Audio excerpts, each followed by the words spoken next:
you mentioned earlier on that there can be no half grace, that grace must be 100%. Can you just further explain or elaborate on that?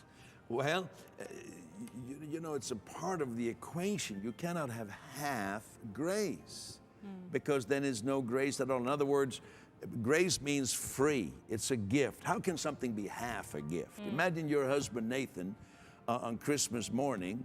He gives you a gift and he says, but you gotta have to pay me for half of it. You'd say, this is not really, how can it be a half a gift? It's not a gift at all then, isn't it? That's right. And some people say that God's grace is like a balance beam. You know, on the one hand, one side you have God's grace, and on the other side you have, you know, our good effort, or you have holiness on the one side. But I want to tell you, God's grace is on both sides of the balance. God's grace is what makes us holy.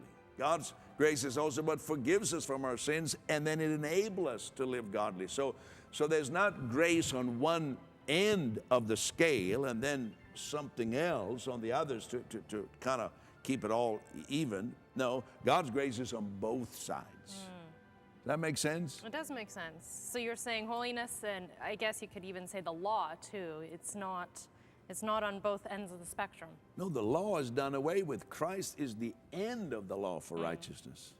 Yeah. I really like that little nugget that you said, that the word in the Bible is done.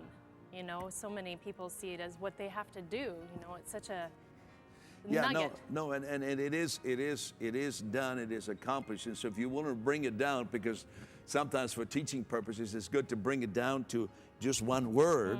And I say, well, religion is do. Here's what you need to do. And so often, that's all you hear in church even, is you gotta do this, you gotta do this, you gotta do this. So you leave every Sunday morning with your list of to-dos, but you hear so little about it's done. God has already done something for you. So we're already holy.